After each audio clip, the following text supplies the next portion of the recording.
Baik, kembali lagi di channel The Story. Pada kesempatan kali ini kita akan memberikan informasi informasi terbaru seputar tenaga honorer. Informasi ini kami kutip dari laman website bandungraya.com.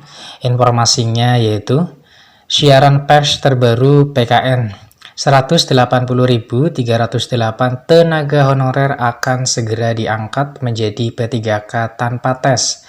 Begini mekanismenya.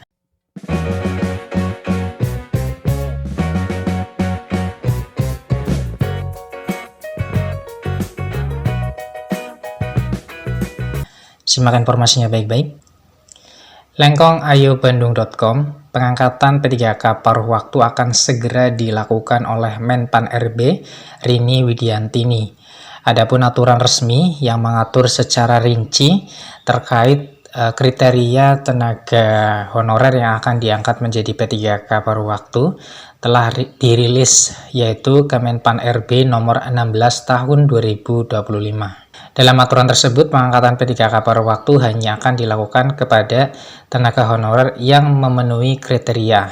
Di antaranya, yang pertama, tenaga honorer database PKN yang mengikuti seleksi CPNS 2024 tapi tidak lulus. Yang kedua, tenaga honorer database PKN yang mengikuti seleksi P3K tahap 1 dan 2 namun tidak kebagian formasi. Dengan kebijakan tersebut tentunya akan masih banyak tenaga honorer yang tidak bisa diangkat menjadi P3K paruh waktu dan nasibnya belum jelas. Perlu diketahui bahwa berdasarkan data dari BKN tenaga honorer yang mendaftar di tahap 1 sebanyak 1.568.614. Sedangkan tenaga honorer database BKN yang mendaftar di seleksi P3K tahap 2 sebanyak 116.498.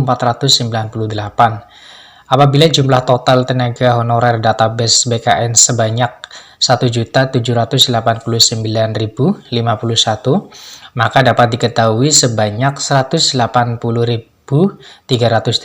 orang belum mendaftar di seleksi CASN 2024. Hingga saat ini belum ada regulasi resmi dari Menpan RB terkait nasib tenaga honorer tersebut. Di sisi lain, terkait hal ini, Kepala Badan Kepegawaian Nasional atau BKN, Zudan Arif telah merilis siaran pers terbaru nomor 6/rilis/BKN/2025 pada 23 Januari 2025 lalu. Dalam siaran pers tersebut, Zudan menyampaikan bahwa para non-ASN database BKN yang belum terakomodir dalam seleksi P3K tahap 1 dan 2 akan dialihkan dalam kebijakan pengadaan paruh waktu. Adapun pengangkatan P3K paruh waktu untuk tenaga honorer tersebut akan dilakukan setelah proses seleksi P3K tahap 1 dan 2 selesai.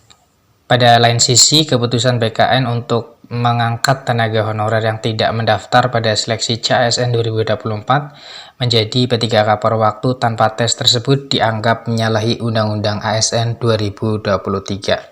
Demikian informasi yang bisa kami share, semoga bermanfaat, tetap semangat dan optimis. Terima kasih atas perhatiannya. See you next time. Assalamualaikum warahmatullahi wabarakatuh.